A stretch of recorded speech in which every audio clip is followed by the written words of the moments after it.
Wait, wait, wait, before you go.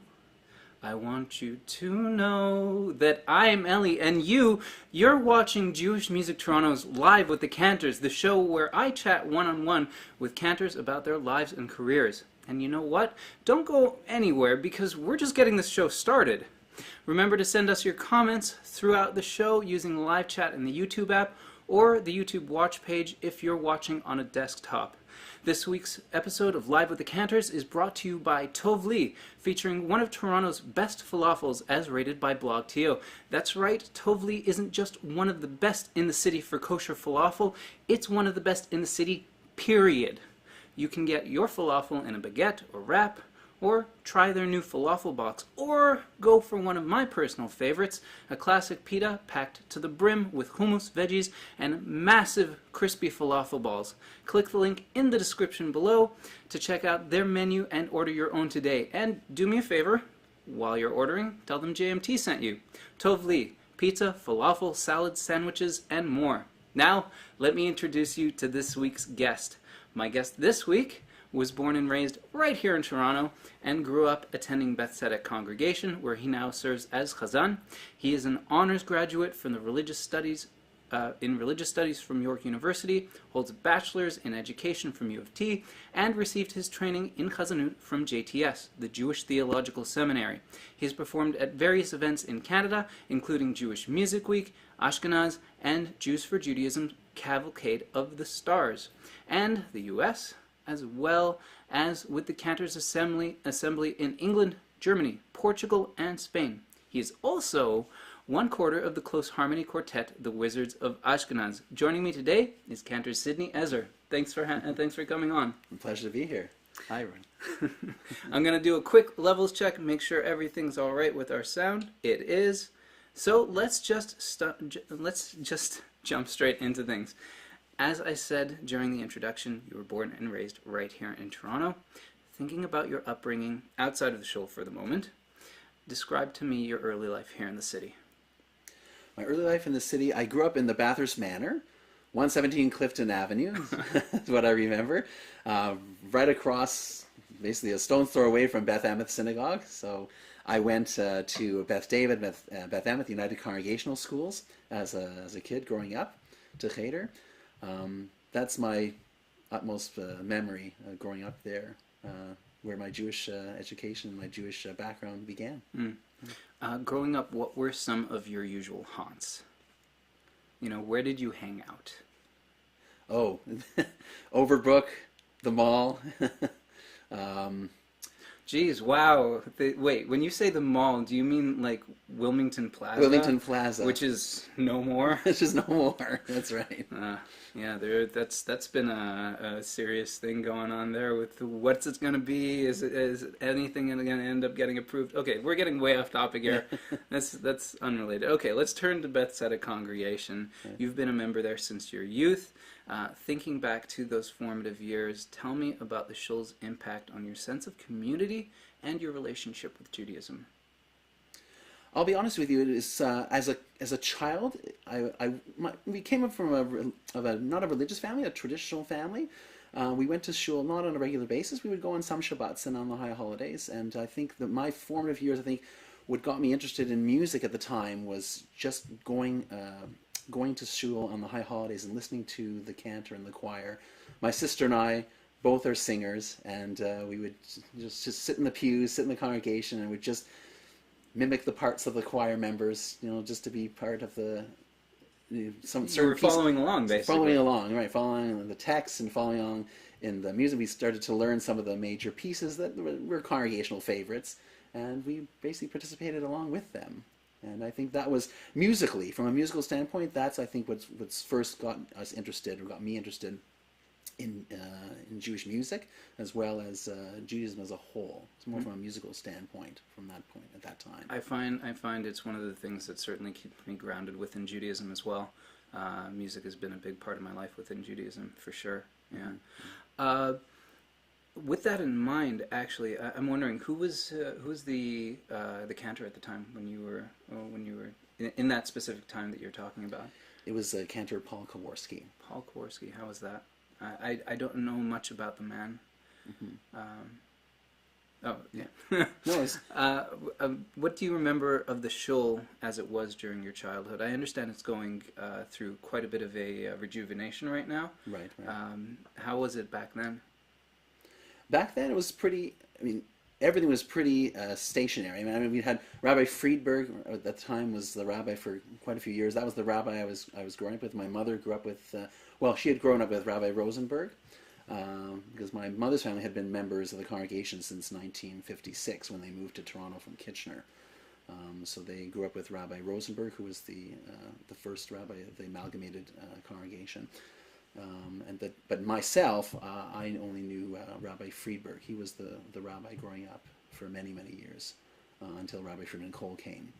So he and Cantor Sidney were basically fixtures at the time, along with Cantor Cooper, the blessed memory, who was the cantor at the Chazan at the time, Chazan Sheni at the time, as well as Cantor Morris Soberman, who I worked with when I was a little kid. This is kind of an effect of the amalgamation of different shuls. You have all these different clergy people coming together, I suppose. Right. Let's turn very specifically to you now. You're of mixed Ashkenazi and Mizrahi descent, Right. as I understand it. You make specific note of it in your bio, actually, and say that those different traditions influenced your studies and your musical focus. So, with that heritage in mind, I'm interested to know more about the makeup of your family, and if it might be possible for you to share, like, a brief family history. Sure.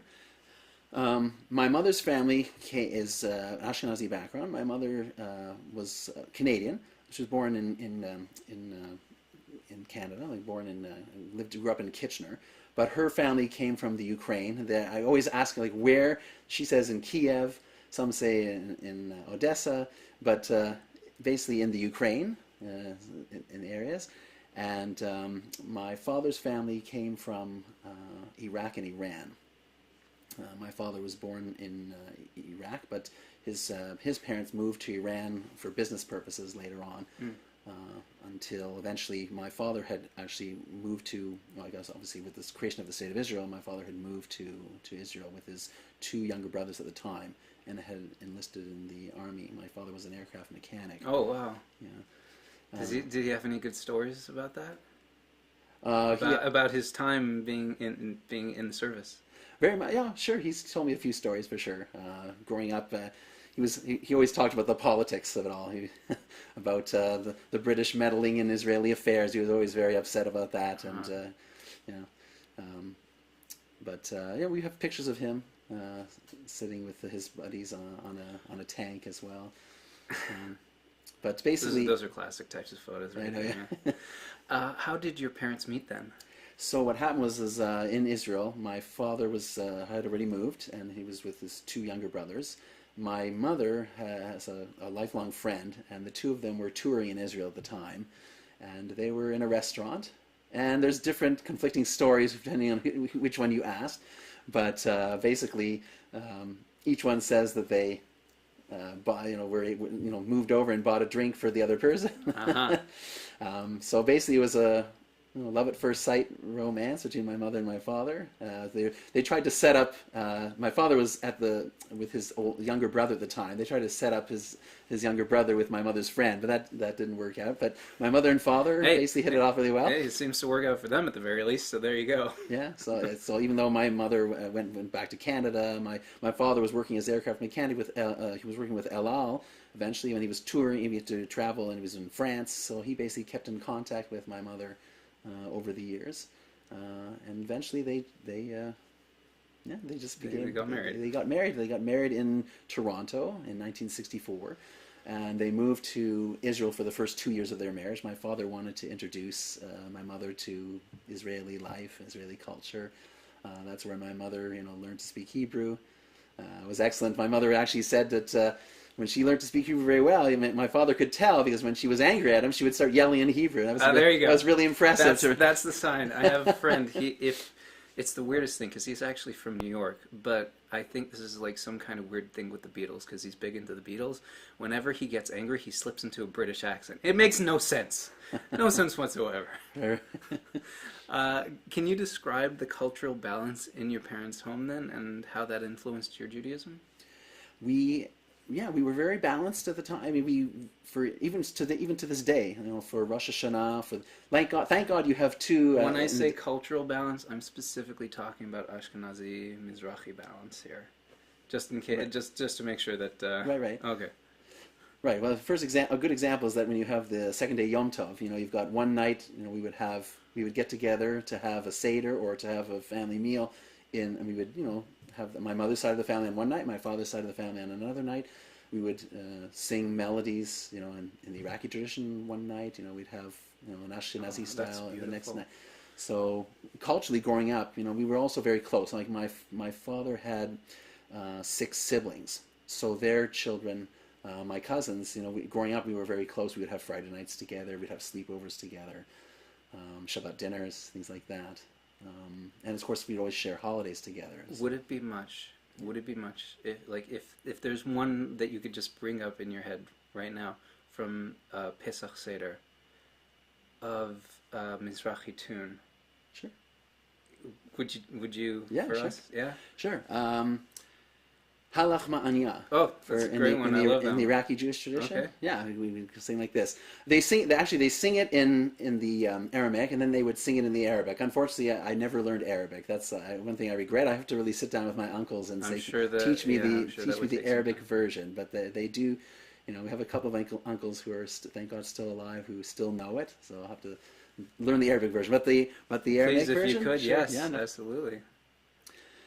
Helach manya diachalu avtana be'arad Mitzrayim kodich vin yeteve yechul kodich tzrich yeteve yifsach hashatacha לשנה הבאה בעדי ישראל, השנה לשנה הבאה בעדי ישראל, בני חורים. That's beautiful. Let's turn to your education, shall we? Sure.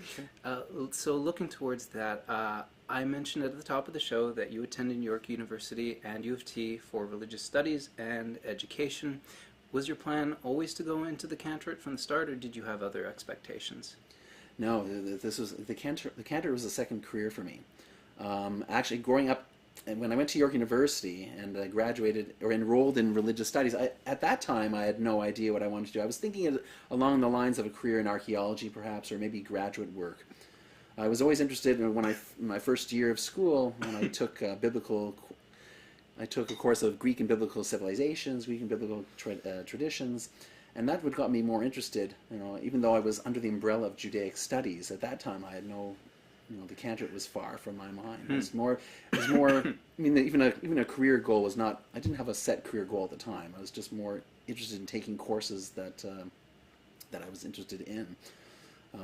So then, basically, in my final years, my professor said to me, "Well, if you want to do graduate work, or if you want to do archaeology or something like that, you'd need to take another language. Besides an ancient language, if you want to take Hebrew or Sumerian or Akkadian, you need a modern language as well, probably German or French, because a lot of the research was done.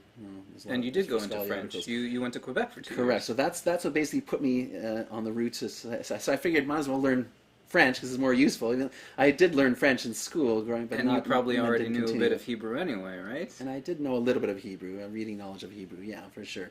So I ended up going to Laval University. In the summertime, it was the federal government-sponsored program, French for non-Francophones, and going for the summer with the expectation or the hope, and if I enjoyed it, maybe I would stay a little bit longer. And I really enjoyed the program, and ended up staying there for 2.5 years and got my diploma, 2-year diploma in French as a second language. And at that time, when I graduated, or after from Laval University, I came back and teaching was a possibility. Started to sway my interest. My brother was friends with a girl at the time. Her mother was the principal of the JIAS.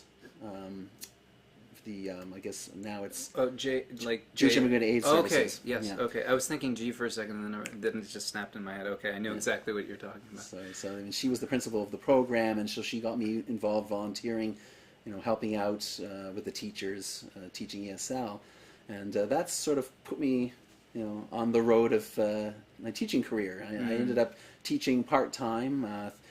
I took a short course with the Catholic School Board and was actually hired as a teacher of intermediate reading and writing, advanced reading and writing eventually, part-time basis involved with the Catholic School Board. And then on a full-time basis I was hired to teach what we call language instruction for new Canadians. So again, a federally sponsored program.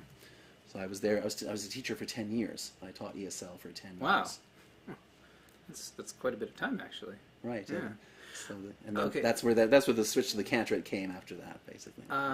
So this is a bit of a joke question, I suppose, but York University has earned a bit of a reputation for suddenly not counting students' credits towards their academic progress right before their time to graduate, leaving them to either fight for their credits they had truly worked for or to take additional credits. That scenario has been not so endearingly coined getting yorked. By any chance, did you get yorked during your time there? No, I Lucky. don't. Thank God, no. I'm not a graduate or a previous attendee of York University, but I've heard plenty of stories, so I just wanted to know. No. But this one actually does relate to your time at York. I understand that you had, and probably still do, very much have, an affinity for the performing arts. So you performed in productions at both inside and outside of university, at Vanier College and elsewhere. What were some of your favorite roles during those times, during those performances? Oh, in York University it was through Vanier College. Vanier College Productions was one of the professors there, and it was basically a created play on our behalf. We each had to. It was our original script. We each had to create our own characters. Oh, wow! And it was called "God is Alive and Well and Living at the Mall," so it all centered around a mall and certain characters that hung out around there. So I had to come up. Each one of us had to come up with our own character, and then we eventually, the director, with our help, molded it into a script. So that was it was an interesting experience for me. I remember actually having to get up one morning, early in the morning, to be on breakfast television. They were Really? City TV was covering us that morning. One of the mornings for a rehearsal. That was probably so much fun. Yeah. So this is not your first time in front of cameras, that's for sure. No. All right. I'm going to take a bit of a different turn, Okay. a little something more somber. I know that your father passed away some time ago. How old were you when he did pass? He passed away in October of 2003. So that would make me, I have to do the math now, I can't remember this. That was like 16 years ago. Wow. So I would say I was like 32. 32 years old. It's like 32 is still quite a young age for a parent to pass. Yeah, I can imagine that that was quite difficult both on your mother and the rest of your family and yourself. Correct. Yeah. He passed away from cancer at the age of 66. He had developed bladder cancer first, and I'll never forget my mother telling me, he had his bladder specialist. They basically had cleaned it out. They'd gotten rid of the cancer, and somebody from the bladder team, I guess, came in and said, "Good news, Mr. Ezer. You're all clear." Like 5 minutes later, someone else came in. "Sorry, Mr. Ezer, you've got cancer that spread to the lungs and the lymph nodes. There's nothing we can do." Oh my goodness. And then we realized, but we asked the bladder first. The bladder doctor said, "I did my job. You were all clear." Oh, that's well. It seems like that's the way it seemed. Passing the buck kind of thing. Yeah, that seemed the way it was, and so it was very difficult for us at the time.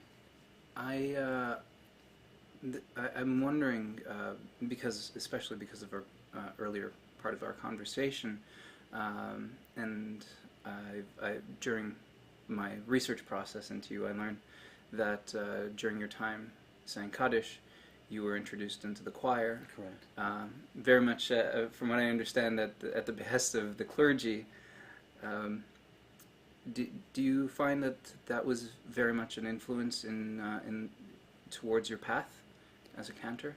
Very much so, yeah. I mean, during the year of saying Kaddish, even before I started joining the choir, eventually, I had seen my uncle, my mother's brother, when I had lost my grandmother, his mother, he could lead services, and I was always envious. I was like, how could he do it so quickly? When I was saying Kaddish, not long into it, the ritual director came up to me and said, would you like to lead service? And I said, oh, no, definitely not, because I'm always concerned, it's like the usual answer, and then it's like everything full circle. When I ask, now that I was a cantor, and I ask regular congregants to lead service, they say the same thing. It's always like done full circle. It's like, if you ask me to lead, we won't be done until mincha, that kind of thing. So I felt the same way. When they asked me to lead, I didn't feel comfortable enough. I didn't feel my Hebrew reading was fast enough to get done. But eventually, I certainly understand that. Even now, I lead services rather frequently, and I still stumble on words. I still am very self-conscious about that whole thing. I very much relate to that. Very much so. Right. So basically what happened is that eventually the ritual director, he made cassettes for me, and I was able to go home and listen to them and to practice, and eventually I was able to go up there one time. And I remember I asked him at the end of the service. He didn't even say anything to me. I said, "Was it okay?" He said, "Oh yeah, Yasher Koach. It was great." Didn't even think about it. Not even a passing. It was fine. Yeah, he was fine with it. And then eventually he asked me more and more, and they noticed that I was I had a pleasant voice, and that's really what the path started. I was considering. I eventually started speaking to Cantor Benny Meister, who had. My brother has my friend who's a cantor, or growing up, if you know Cantor Ben Silverberg. Sure. Yes. I hope to have him on the show at some point. Oh, okay. So yeah. So he was friends with my brother. They went to USDS together. They grew up together. So when Cantor Ben became a cantor, he recommended that I speak to Cantor Meissner. So that's how I got in touch with Cantor Meissner. And even though I didn't have strong musical ability, I didn't really read music at the time, he still took me on. He interviewed me and had me sing. He said, "Yeah, I can take you on as a student." And that's amazing having those kind of resources available, isn't it? Like it broadens your world. Right. I learned that also sometime after you joined the choir, under the direction of Cantor Mayer Finkelstein, you attended the Institute for Jewish Liturgy and School for Shamashim under sponsorship from Beth Tzedec. Right. How did that experience shape your view and your plans for a career in clergy service? That was a program that was started by Rabbi Tannenbaum, who's one of the retired rabbis who still attends the congregation. He's the one who initiated that program. It was a 2-year program for prospective ritual directors. Also a summer program, right? Yeah, it was 2 summers in a row. That's right. Yeah, for prospective ritual directors or Chazan Sheni. That's where I first started. It was very. I think that was very helpful. Thank God, I had some experience. I was attending shul regularly enough to know, in terms of the skill set, there was half of the program was skill set. They had to teach, how to learn to chant Torah and Haftarah, and to learn to lead. So thankfully, from the davening standpoint, I had already started with Cantor Meissner. So from the davening standpoint and from a laning standpoint, my skills were pretty good at that time. But in terms of the other side, the textual studies, I found that was key to getting me my knowledge of Judaism from a textual standpoint, biblical studies or rabbinic literature, so to speak. I also learned that you actually later returned to the school as a faculty member, right? Prior to your 4th year at JTS. Tell me about the teaching side of that experience. Right, going full circle, that was quite interesting. Yeah, so to see. I still see it now. It's helped me a lot, because now, even at Beth Tzedec, as a cantor, I teach adults, as part of our Monday night learning program, davening skills, cantillation skills. We even had sort of like a revamp of the adult bar mitzvah program, where we teach those kinds of skills. So from that point of view, it was being a student from the program obviously helped me a lot, being able to pass on, to transfer into roles Is the being a program teacher. still running now? No, it's been long finished. So then let's turn to your time at JTS, where you completed your cantorial training, and where you met and learned with your counterparts in the Wizards of Ashkenaz. Right. Share with us some of your highlights from your years at the school. Okay.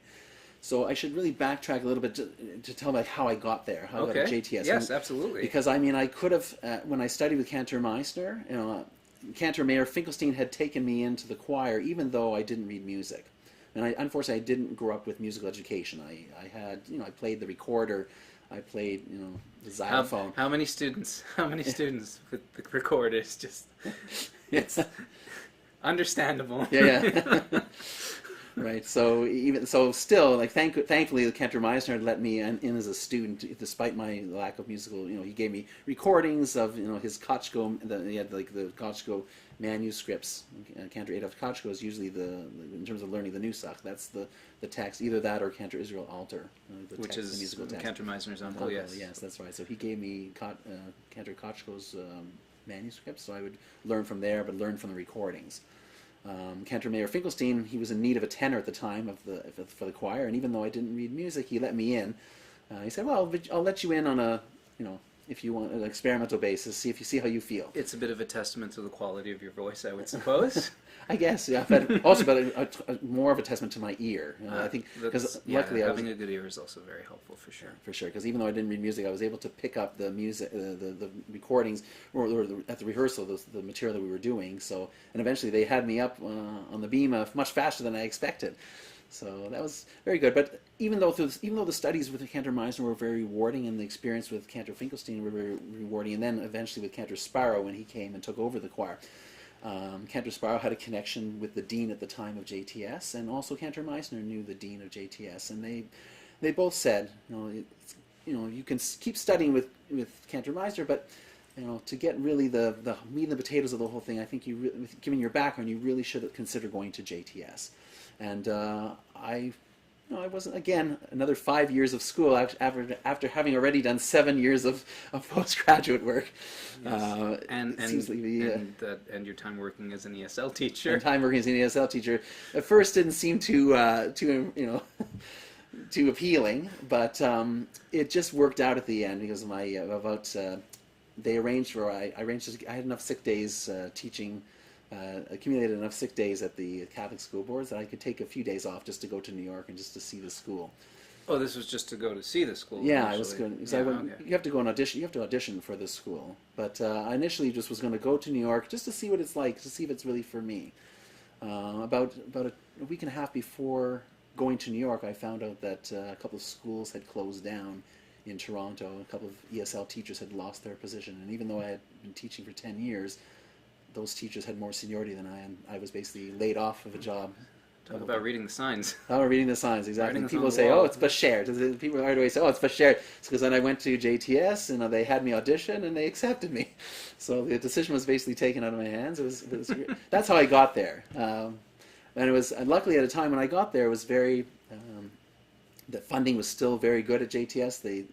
And actually at the time was in 2006. That was the summer of 2006, they had the conflict in Lebanon. They actually gave students a choice if they didn't want to go, they didn't feel comfortable going to Israel. The first year, because there's an entire year that they do there, right? Actually, yeah. At that time, the first year of Cantorial school is in Israel, and then 4 years in New York. So so at that time, they gave the option of not going to Israel for the first year and just staying in New York. Luckily, I had never been to Israel before, and of course, seeing the media, you always get apprehensive. But I'm very, I count my blessings. I'm very fortunate that I made the decision to go to Israel. My family said, "You've never been there. You've got to go. You've got to experience." Beautiful country. Beautiful country. I'm sure you've been there quite a few times since now. Yeah. So that's basically what I was at. I went for the first year, and there were 9 students on our program. 5 decided to stay in New York. 4 of us went to Israel. So the 3 guys and myself, the future Wizards of Ashkenaz, were the 4 of us in Israel. You guys were. That was it. That was it. Wow. Yeah. That's quite some serious companionship there. For sure. Did you have a favorite teacher at JTS? I had a couple of favorite teachers. Yeah. So I had Rabbi Hillel Milgram, who's written a few books, a lot on biblical scholarship. He taught us a lot about. We did like the Haftarot and biblical literature. We studied with him. We did some field trips with him as well to the north. Some of the archaeological sites that we had learned about in class. Another of my teachers was an ethnomusicology professor, Dr. Sarusi. He's like a foremost authority on Sephardic and Mizrahi nusach and musical tradition. So we basically, Edwin Sarusi, so he along, basically we went on a few field trips with him. We managed to visit a moshav from the Cochin community. We actually went to Turkey for Shabbat, for a weekend, where we went to visit the synagogues there and experience, Anything interesting happening on that trip? Well, it was very interesting to see how they did. Well, of course, the nusach, the davening was so different than us. I mean, the most memorable is the kedusha. Like when they do kadosh, kadosh, kadosh, we would see them going kadosh, kadosh, kadosh, Hashem Tzvaot, as if they were imitating it seemed like they were imitating the angels. Like they actually the congregants turned to each other and waved to each other like that. So it's sort of physically enacting the angels. That sounds so cool. I have to see that sometime for myself. Okay, so let's veer in a slightly different direction, just slightly though. As I mentioned in my introduction, and we just discussed a few moments ago, you came together with your fellow classmates, Cantor Jonathan Schultz, Matthew Klein, and Yaakov Chadash, to form the close harmony quartet, the Wizards of Ashkenaz. So I understand you guys were the only 4 guys in the Israel program now. Right. Is there anything else to that story about how you guys came together and decided, okay, we're going to form a group? Right, well, yeah. So in Israel, our teacher, our Nusach teacher at the time, she got us a gig. Well, she organized a concert for us to do at a conservative congregation in Ashkelon. We did a Hanukkah concert there, and from that point onwards, when we came back when we came to New York, we kept a bond, because. I mean, even though we met the other 5 students, we had formed friendships with them. Yeah, you guys were already like a little clique of your own. Clique of our own, yeah. I mean, from there, basically, we actually decided we did a concert, another Hanukkah concert at another of our classmates' synagogues. And basically, during that time at JTS, we did projects together, and we decided at that time, we should form, a group. So I know that the group performs music from a wide swath of genres beyond Cantorial, and that's including Israeli pop, Sephardic, Jewish blues, parodies, and more. Right. Is there a specific guiding style that you guys chose for the group, or did you basically decide to perform all of the different favorite styles that you guys were into? Each of us brings an individuality to, like I'm the token Mizrahi guy, so very often I sing Shavach Yerushalayim by Avihu Medina. That was my token song that I usually sing. So I'm usually doing that, but also one of our Yaakov Chadash is he's a great musician. He plays the piano, so he's also very cute with his invention of lyrics, as well as Jonathan Schultz. Jonathan Schultz invents, he did what's called the Kaddish of Seville. So he does the Kaddish, the Chatzi Kaddish to the Barber of Seville. Oh my! And Yaakov writes his own song, the Eating Kosher Chicken. He does a lot of parodies, right? He does a lot of parodies. He's big into the parodies. Yeah, he does a lot of parodies or just original songs. Eating Kosher Chicken, or he teaches at a school in Davie, Florida. He teaches in a Jewish day school. So he also creates some limericks for kids to help to learn the Torah portions of the week. Those kinds of things. That sounds like a very interactive teacher. Yeah. The group put together a Kickstarter campaign in late 2013 to support the publishing of a live album, which you guys called Wizards Live. I'm familiar with just how much of a roller coaster ride running an all-or-nothing crowdfunding campaign can be, because I did one on my own prior to even starting the show. So I also know that yours, like mine, just surpassed its funding goal. Right. So tell me, how was that experience for you and your fellow wizards? It was, it was pretty tough. I mean, for me, it was my first experience with a Kickstarter program. We had to, we did a promotional video. I mean, I think we really depended a lot on our colleagues to help us out. Colleagues from Cantorial School. They kind of got the there. word out for you. Yeah, I think pretty much a lot. The context that my classmates had, my colleagues had.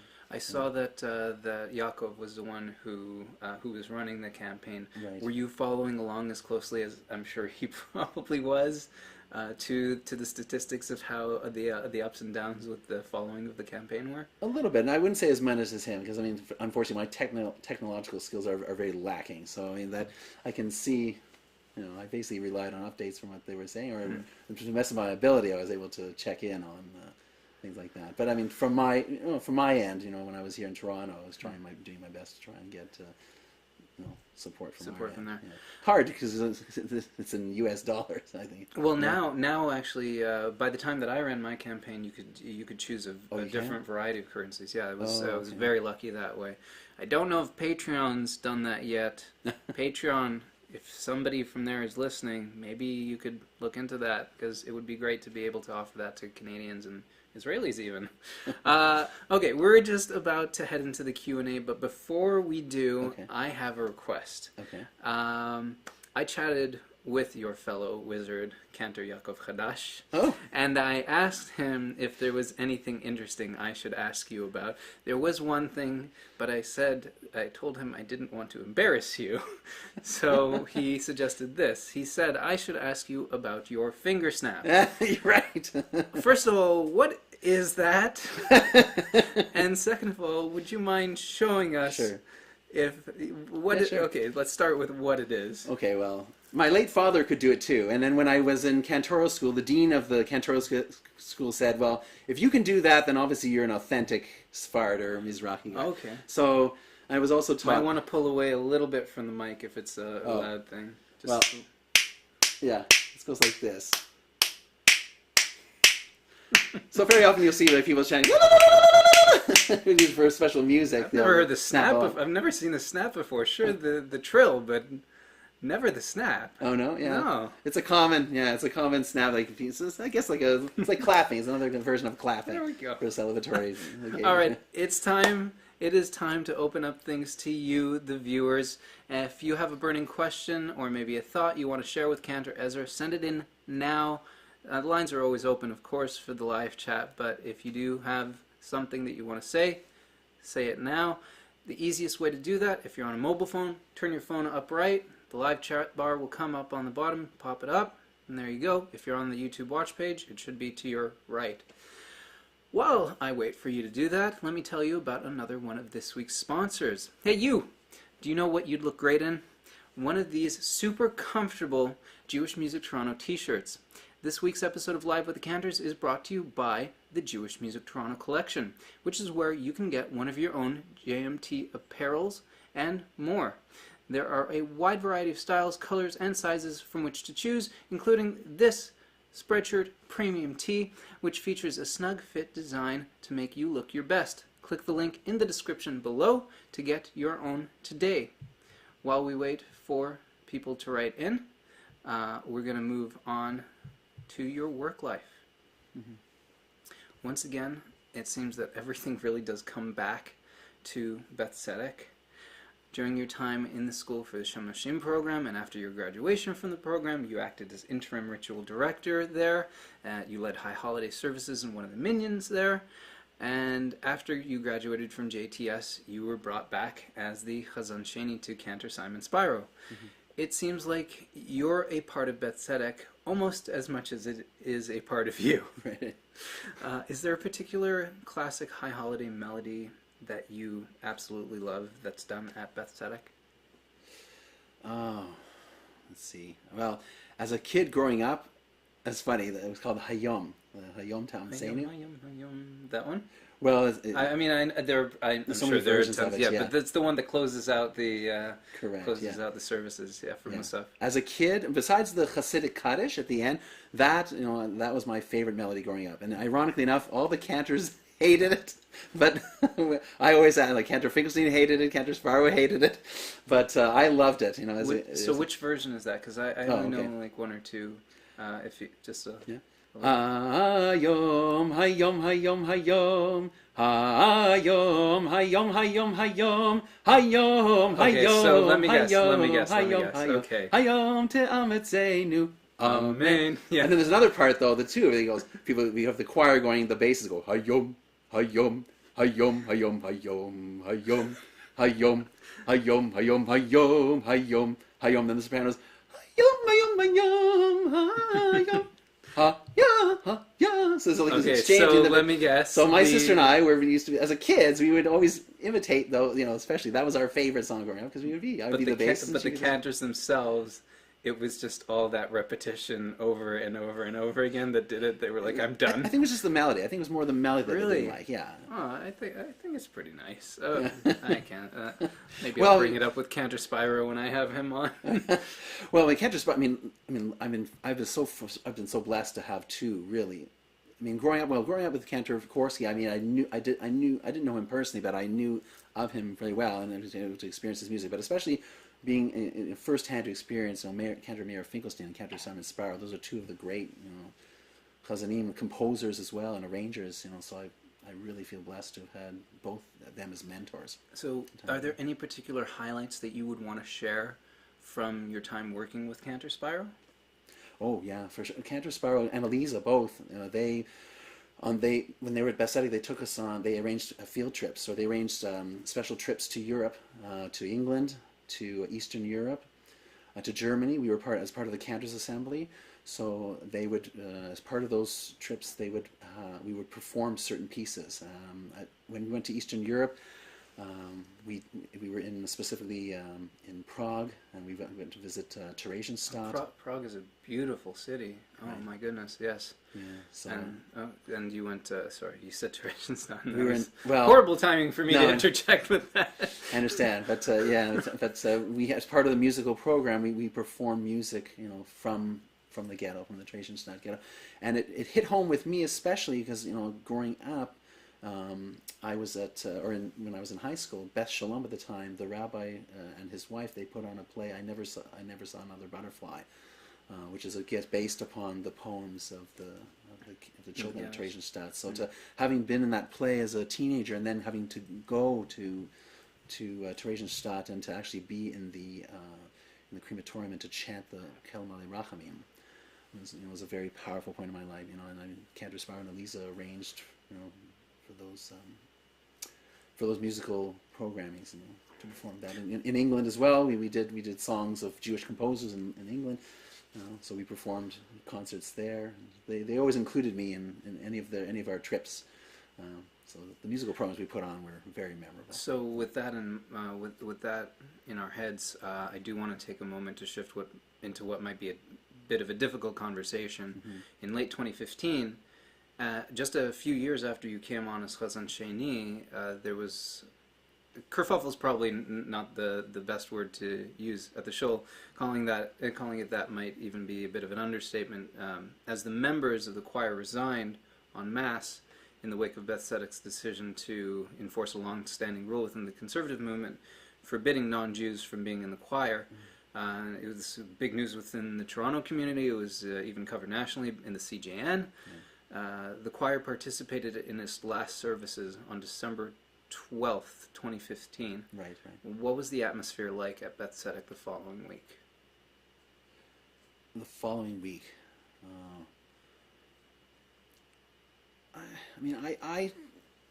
for me, it was obviously tense, but I basically tried to try not to get involved as much into the politics. I basically just kept doing my job, and it's kept your head down. Kept my head down as much as possible. I was trying. It was hard for me because I support. I always supported Cantor Spyro, and the clergy at Beth Tzedec have always been supportive of me. So I always felt like it was being in a tough position to be in the middle of it. Afterwards, it was really just. It eventually became business as usual. Yeah. I think from my point of view, it was really trying to be business as usual as much as I can. I was trying to be as supportive as much to both during the time. It was a very turbulent time. Yeah. Cantor Spyro and his wife Eliza also left just a few months later. Is that correct? It was at the end of June, I think. and they started their own shul, the Song Shul, Right. after having been at Beth Tzedec for 11 years, as I understand it. Right. And there was am I correct that there was a search for another senior cantor following his departure? And you were eventually transitioned into the role of the sole cantorial role at the shul as chazan, including high holiday services where. Well, actually, there's still an ongoing search Oh, it for is? the cantor. Oh yeah, yeah. I mean, right now I am the chazan. I mean, but still, I mean, historically Beth Tzedec has always had 2 cantors, so we still need to have another chazan coming in. We do have for high holidays we do have a guest chazan who comes in with the choir director for the main service. I've been keeping on my role doing the parallel service on the high holidays upstairs. Are you being fully transitioned into senior chazan, or is the expectation that you will remain as chazan sheni when somebody's brought in? No, they've told me I'm no longer chazan sheni. They've said I'm a chazan. My title would be as chazan, and the goal is to have another chazan come in and hope instead of having a senior chazan rishon sheni relationship dynamic. I think the goal is what they've told me is to have 2 chazanim, each with their own skill set, but more on an equal plane, I guess.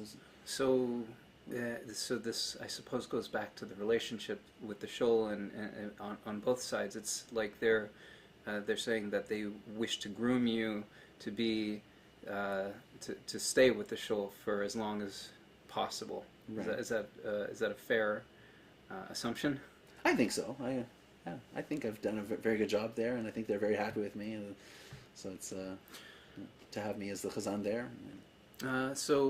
Depending on whoever comes in, but right. So you said eventually it did become business as usual. So let's look a little bit past that whole time into late 2016. For instance, Beth Tzedec hosted Tablet Magazine's Unorthodox podcast for a live episode of the show, which they actually titled "Views from the Six," after the similarly named album from Drake. The show featured writer and filmmaker David Bezmosgis and CBC Radio's Julie Nasrallah, and I understand that you closed out the evening paying tribute to the recently passed Leonard Cohen, singing Hallelujah. Correct. Tell me about that night as a whole, because I've actually listened to some of that podcast, and it sounds like it was quite the production. Right, it was very well attended, for sure. I remember it was... Yeah, I mean, for me, I felt my role, I think, was secondary. I think to the whole evening as a whole, but still, the participation of everybody singing along at the end, Hallelujah, especially with Leonard Cohen's passing, very recent. I think that was it was a great experience to have people singing along. I mean, even now, even a couple of weeks ago, the rabbi was giving her drash, and she sang Leonard Cohen's Hallelujah, and again the congregation joined in, sang in on the chorus for sure. Yeah. You also sang at Ashkenaz during a full Leonard Cohen tribute evening in which you performed with jazz singer Laurie Cullen. Right. What did you guys sing that night? Who by Fire. Yeah. Nice. Yeah, nice. Yeah, we did Who by Fire with Laurie and Who by Fire, and I did a couple of other pieces, like Take This Waltz I did with the Barrel Boys and Aaron Davis. Nice. And we're actually going to be doing a reprise of that concert this summer, and at the end of the month.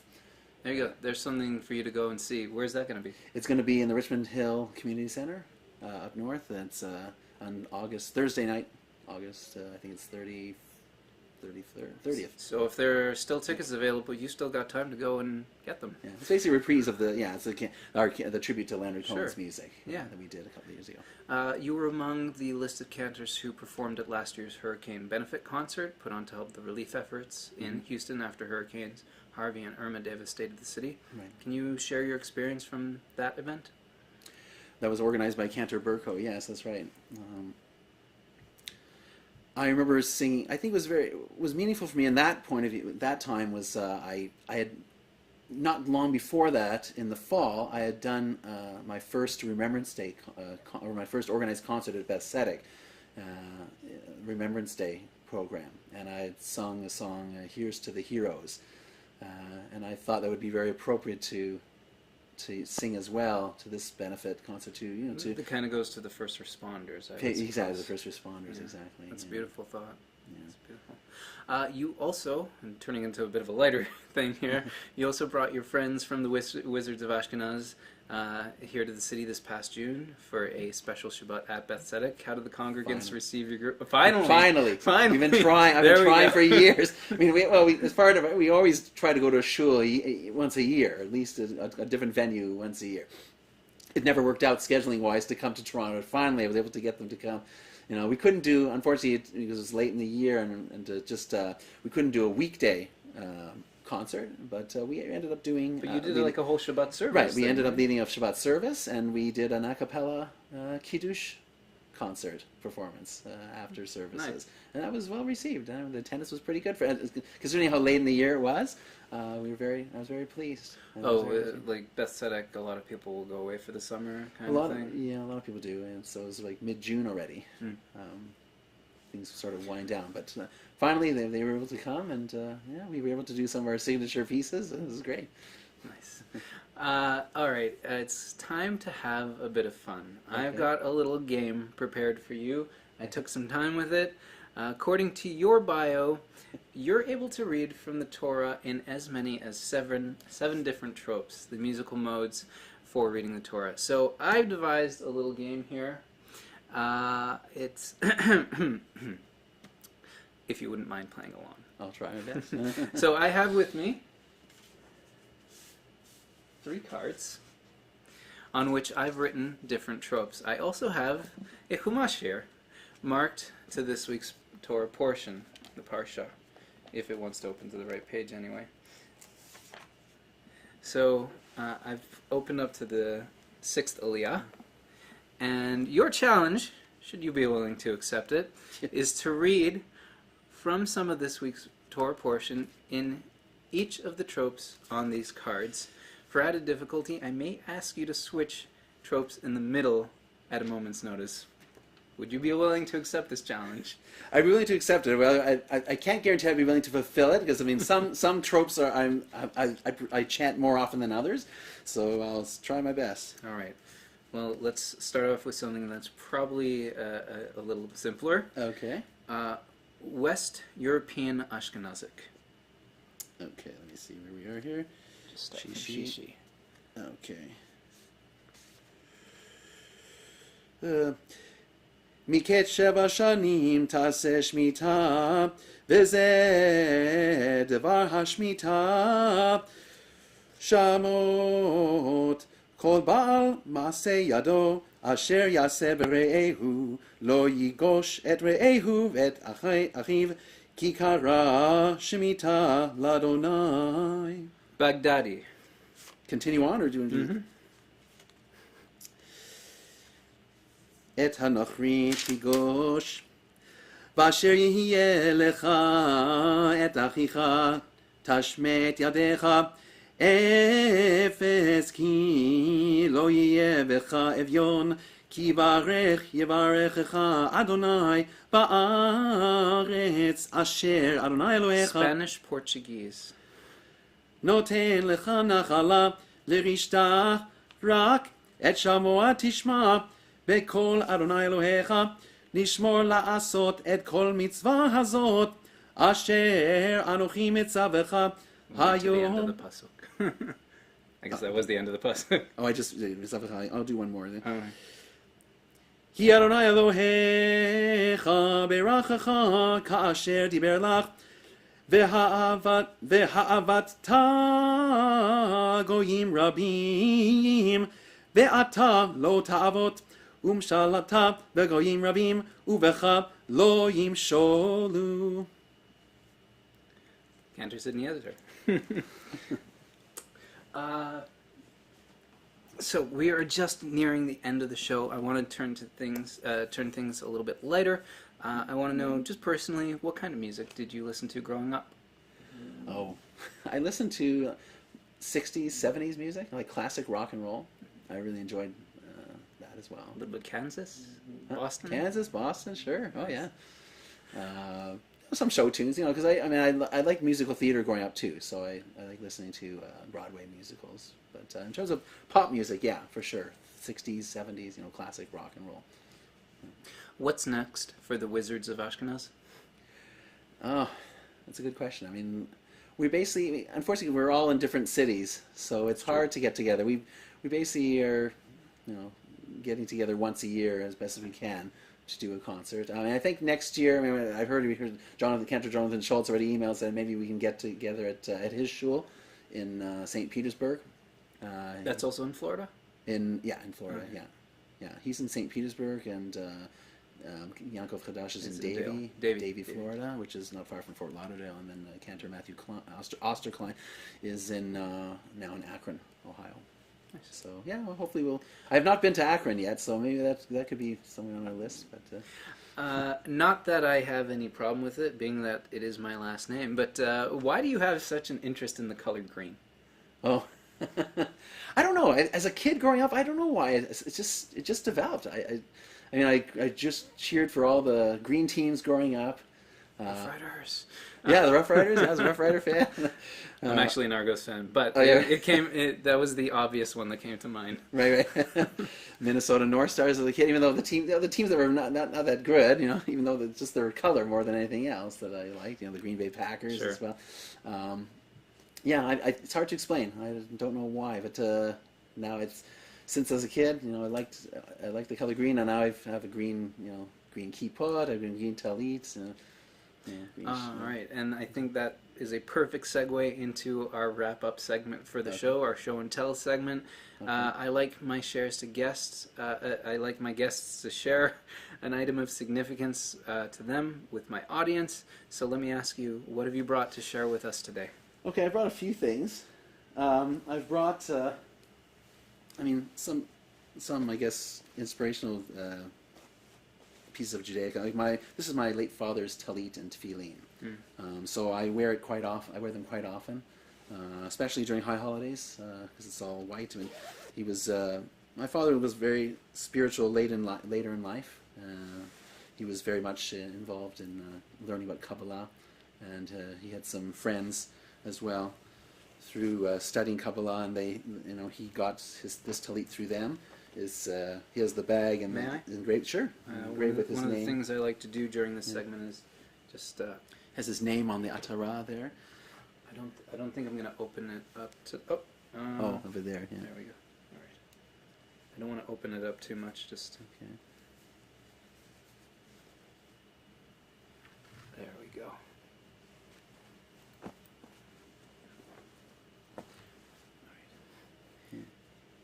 What else? So there's another talit. This is one of the talits when Cantor Mayor Finkelstein left Beth Tzedec, the last Shabbat that he was with us.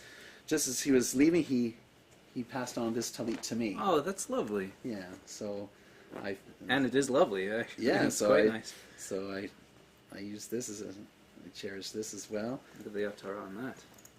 What is atara in English, if you wouldn't mind, because I can't remember the word. I'm trying to think it is a bit of...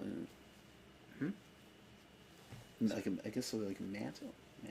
Mantle. I'm not sure.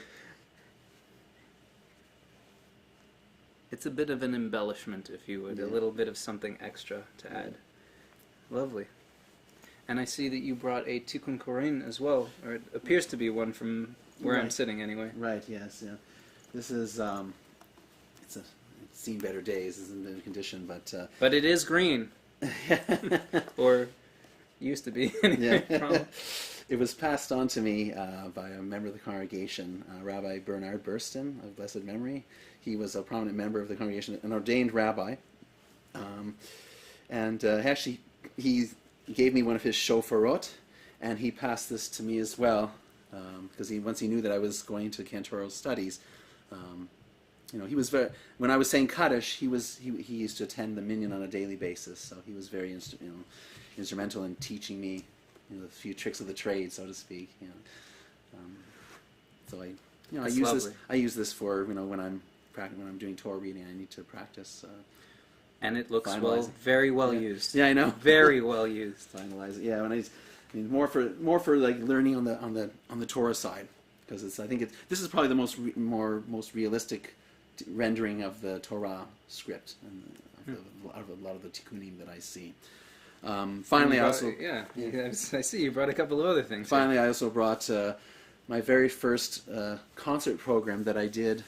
So you put together this whole program. Yeah. This is something I'm most proud of. It's my very first, hopefully of many, concerts put together, which is the Shabbat around Remembrance Day.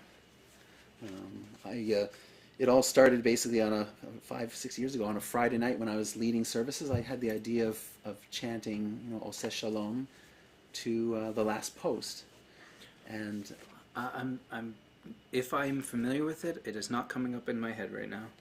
Oh, okay. The last post? Yes. It goes like it's an instrumental. It's the bugle. The bugle will play it. Okay. Yes. Okay. Yeah. Usually during the moment of silence, or after the moment, just before the moment of silence during the Remembrance Day ceremony. So that was, and that basically blossomed into a whole Shabbat service where I would incorporate certain melodies, certain popular hymns sung at Remembrance Day ceremonies, and then put them to the words of some of the prayers in Musaf. And at first it was just arbitrary, but then there was and doing more further research, actually certain thematic links came about, where It's funny how you can go down a rabbit hole when you're doing research. Right. Yeah, for sure. Yeah, so it was very, it's been well received by the congregation. They find it. That's lovely. Yeah.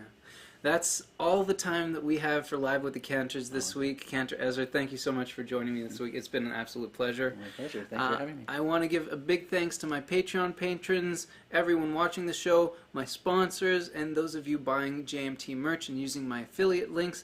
This show would not be possible without you. Subscribe and click the notification bell so you don't miss a thing. Remember that contributing $1 a month or more on Patreon gives you early and exclusive access to behind-the-scenes extras and more.